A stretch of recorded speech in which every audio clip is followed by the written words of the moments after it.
Hello again, everybody. Let's continue with a lecture on parabolas. So we talked a little bit last time about what a parabola actually is, kind of what its general shape was, and kind of what the function looked like. Here we're gonna dive into to the specifics of parabolic functions and actually how to sort of analyze them and talk about them and describe them. And so let's start off. We're going to talk about the parts of a parabola, but before we do that, let's recap on just exactly what a parabola actually is. So, a parabola is a function, and again, when we have a function, we like to denote it with f of x. You could say y, that's fine, but we like to say f of x. That's what most people do because that specifies that x is my input variable, my independent variable, and the parabola just looks like so. It looks like some constant times x squared plus some constant times x plus a constant. And so some examples might be 6x squared minus 3x plus 4. You could have negative 3x squared minus 2. That would be a parabola. You could have 10x squared plus 5x. We've got a whole lot of options here. And one thing that I do want to mention here is that a has to be non-zero. If a is equal to 0, then watch what would happen. So if a is equal to 0, then that's going to give us f of x equals 0x squared plus, I don't know, just for example, 3x minus 2. I'm going to set some values for b and c. But the problem is this is just 3x minus 2, and that's a line. So basically, if a is 0, then this whole first term goes away, and that term is actually what's making this a parabolic function. That x squared, as we've seen, that's what makes it a parabola. So a can't be 0, and there we go. So right here, we've got an example of a parabola. In time, we'll be able to look at this and figure out what the equation of that parabola is. But for now, let's just talk about the parts of a parabola. And let's start off with the parts that we're familiar with. So one of them would be the y-intercept, right? We've seen on lines before, and really any function, the y-intercept occurs when x is equal to 0. So this would be the point 0, comma, I'll label it y int for intercept right there. So 0, comma, y int. And then what else we've got here is we've got x-intercepts. Let's use a different color. And in this case, we have 2 of them. You could think that we might not have to have 2. I could sketch a real quick example or 2 up here where I could have a parabola that looks like that, and that has no x-intercepts. I could also graph a parabola that looks like that, and that just has 1 x-intercept. So on a parabola, you could have 0, 1, or 2 x-intercepts. In the case of what I've drawn here, we have 2 of them. I'll label that 0, and then x sub int 1, and then 0, x sub int 2, just giving them labels. And so right there, we've got y-intercepts and x-intercepts, and we will find these just like we always do. So we'll have f of x equals ax squared plus bx plus c, whatever the heck this parabola ends up actually being. We're going to find the x and the y-intercepts by respectively setting y equal to 0 and setting x equal to 0. When we set y equal to 0, that'll give us the x-intercepts. When we set x equal to 0 and solve for y, we will get the y-intercept. And so we'll do some examples of that in just a second. But there we go, we've got those 2 parts. The other thing that I want to mention here is the direction that the parabola opens, or the direction that it faces. And so what you can see here is that this thing kind of faces up, right? As opposed to me drawing a parabola that looked like this. Maybe it faces down, right? So I could draw it. That's a bad looking parabola. There we go. So I could draw a parabola that faces down right there. But here, my parabola faces up, so that's an important distinction. And then the last and probably the most important point here is going to be this bottom point down here in green, and that's what we're going to call the vertex. And so the name, the vertex of a parabola is just that point sort of at its crest, if you will. It's either on the very bottom or the very top of a parabola. As you could see, in the case of this big graph right here, and then these two right here, the vertex is going to be the point that's at the very bottom of all of them. In the case of this graph, the vertex is going to be at the very top. So I don't like using that word top or bottom to describe vertex, but it's sort of that most extreme point, if you will. It's either the valley or the peak. And so what I like to do, I like to label that vertex as XV, YV, just to give it a name there, just to label some things. So we've talked about all these four things. Let's get a little bit more in depth into them. We've already said how to find the X and the Y intercept. That's easy, but let's figure out how to actually find the vertex or the direction that it opens. So just recapping what I just said, the X and the Y intercept, we know how to find those. So for example, the X intercept, I can set f of X, which remember is just Y, equal to 0, and I can solve for X. So basically we would be solving the equation 0 equals ax squared plus bx plus c. And so that might involve some factoring or some maybe even completing the square or something like that. But if we take this and we solve for x, we will get our x-intercepts. And that's just a straightforward sort of algebra problem. More what I care about here is knowing how to actually start that, knowing that setting f of x equal to 0 gives us the x-intercept. For the y-intercept, to find that, we set x equals to 0. And watch what happens when I set x equal to 0. If I set each of those equal to 0, then these terms are just going to go away. They just disappear because they're being, they have a 0 in them. And so all I'm left with is just c. I'm just left with this value of c right here. And so that actually just tells me that as long as my parabola is written in this format, my y-intercept is at 0, c. And whatever that value of c is, that's my y-intercept. So let's actually just let me write out an example or two here. So let's say I say f of x is equal to 6x squared plus 3x minus 4. Let's say I say g of x is equal to negative 2x squared plus 5x plus 7 halves. And then let's say I write h of x is equal to 3x squared minus 2x. So the y-intercepts for all of these can be found, like I've said, and like we know how to do. It can be found by setting x equal to 0. But what you'll notice if you do that, every single time you just get that c term. In this case, we would say the y-intercept is 0, negative 4. Here we would say it's 0, 7 halves. And here this might be tricky. What I'll notice here, and I'll put this in a green, there is in fact sort of an invisible 0 there. And so the y-intercept there would be at 0, 0. And that's just me matching this up to the general format ax squared plus bx plus c. And so I'm really just looking at these guys right here, and I'm matching them up with that c value, and that's giving me each of these. So there's some quick examples there with the y-intercept. Now what we've got here is what we have left is the vertex, and we have the direction that it opens up.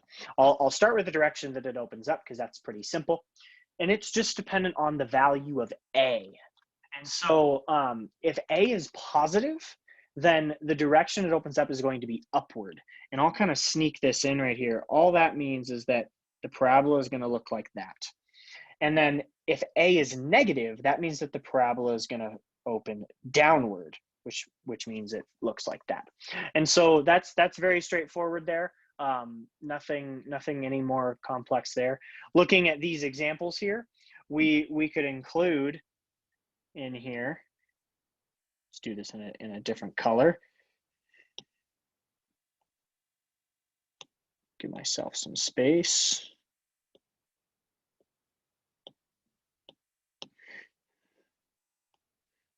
Just going to organize and whatnot.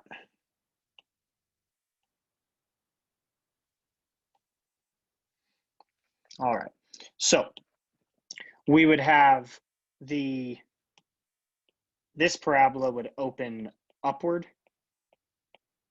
because that value of a is equal to 6, which is greater than 0. So let's go ahead and write that. A equals 6 here. A equals -2. So it opens down. And then here we would say A is equal to 3. So it opens up. And there we go. We've got those nice quick examples right there. And again, just matching that 6, -2, and 3 to that value of A right there. Great. So we've got all that. The last thing that we need to talk about is the vertex. Remember, that's that sort of low/high point of the parabola. It's sort of where the parabola turns around and starts going in the other direction. And here we're not going to talk about why this is the case, but we're going to just state that the x value of the vertex is given by -b over 2a. I can't stress enough how important it is to just memorize this and just know it. There's not too many things that I tend to have my students memorize, but this is one of them. A lot of students forget the negative sign. A lot of students will flip a and b around. A lot of students will forget the 2. So just remember those things. And sort of, and what I'll say here is that xv, remember I like to call that vertex x sub v for that x coordinate. It's just -b over 2a. And so going over here, we can notice here b is 3 and a is 6. So what I could do, I'll find a good place to squeeze this in. X sub v is going to be equal to -3 over 2 times 6, which is going to be -1/4. And so that is the x coordinate of the vertex right there. For F right there. Let's look at G here. So if I look at G, then I would just do the same thing. X sub v is equal to negative, because it's -b over 2a, and b is 5 divided by 2 times a, which is -2 here. And so we're actually going to have our negative signs cancel. We'll have 5/4, and there we go. Lastly, we would have negative b, which is -2, over 2 times a, which is 3. And those negatives cancel, the 2's cancel, and we just get 1/3. And this is all just for the x coordinate there. So you may remember back on this slide, I have this question mark here for the y coordinate. And the reason that I have that question mark there is because the formula is kind of ugly, and I don't really want to bother writing it. You should know, however, if you know that if you have the x coordinate, and you've solved for it like we did in the green on all of these, and I can kind of space this out just a little bit better. But if you have that x coordinate, then all you have to do to find the y coordinate is just plug in the x value back into the original equation. And so if we were to do that, let's look at this h, just because that's the one I'm sort of looking at right now. If I take x equals 1/3 and I plug it into here, I'm going to get a value for y out, and that's the value of my vertex. And that's why I put the question mark here. Really, it's just take this value, whatever you get for the x coordinate, and just plug it back into the equation, and you'll be done. I won't bother doing that here. On all of these, we'll go ahead and just leave that for you guys to work out on some more examples. That it's a fairly straightforward calculation. Just just plugging in just plugging in that x value in and getting a y value out. Great. And we're actually going to do an example that I already have written up. So let's take a look at that. So just as recap, vertex, intercepts, and direction that it opens up. All right there. Nice little cheat sheet for you. All right. Let's look at a specific example. We want to find the vertex of this parabola.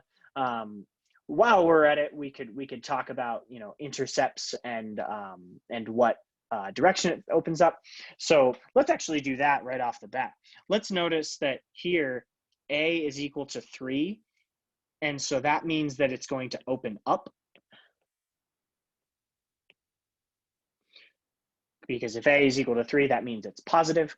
And then from here, the y-intercept is going to be equal to 0, 7, because it's just that value of C, remember? And if you don't remember that formula, just plug in 0 everywhere you see an X, and oh look, these terms will go away, and I'm left with just my 7, and so there's my value there. X-intercepts I'm not going to bother about for now, but let's go ahead and actually look at this vertex. So remember that the x-coordinate of the vertex is equal to negative b over 2a. And so if I plug those in, my b is negative 12, and my a is 3. Right, just looking at that negative 12 right there and that 3 right there. So we've got that, and then just some simplification, 12 over 6. So I get 2 as the x-coordinate of my vertex. And so if that's the x-coordinate of my vertex, I can find the y-coordinate of my vertex by actually just plugging in 2 into the equation. And so let's go ahead and do that. I'll say y sub v is equal to 3 times 2 squared minus 12 times 2 plus 7. Kind of squeezing that in there.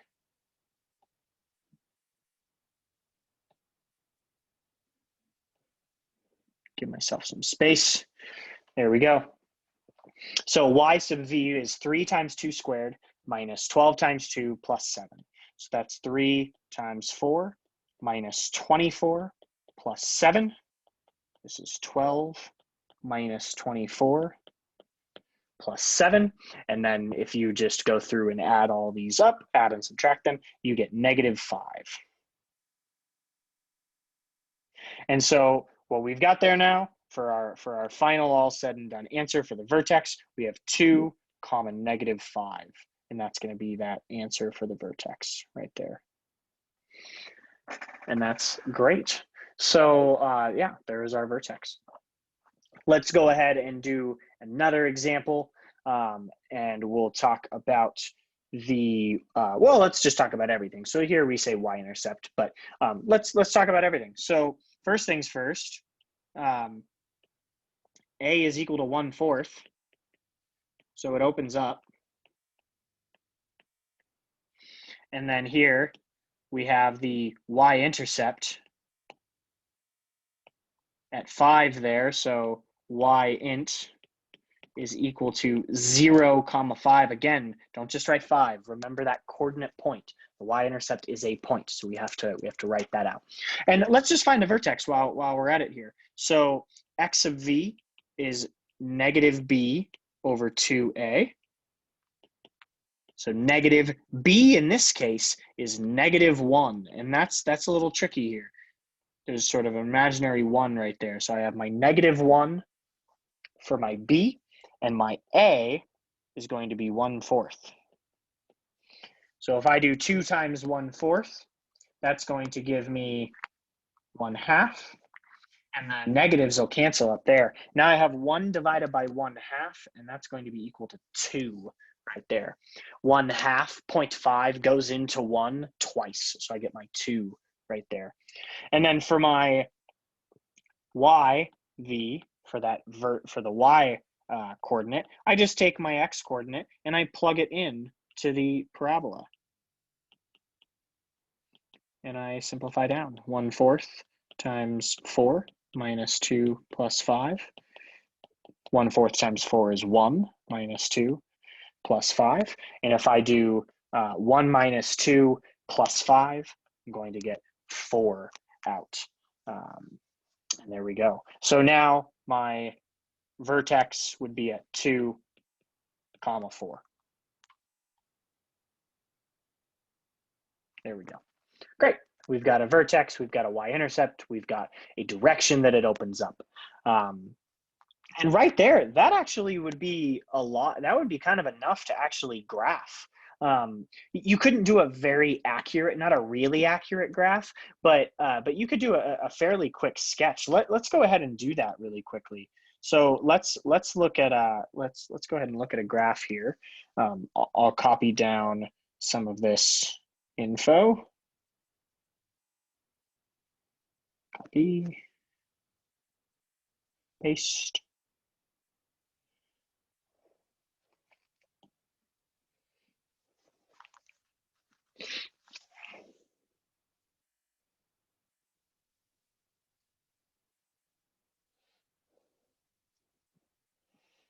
Great. So we've got all that right there. I'll make sure to label that this is a vertex.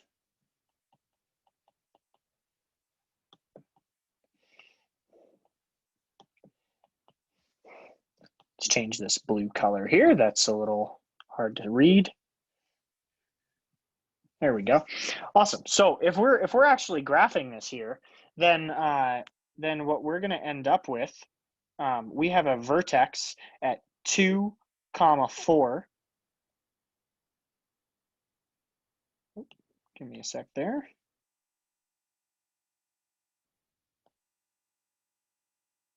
Awesome. So we've got X, we've got Y.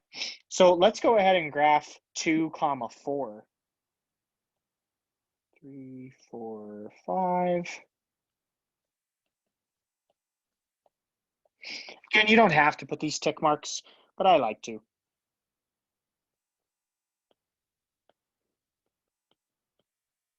So 2, comma 4, we're going to start off right there. And that's going to be our vertex. We know that it opens up, so I don't want to draw it like that. That would be bad.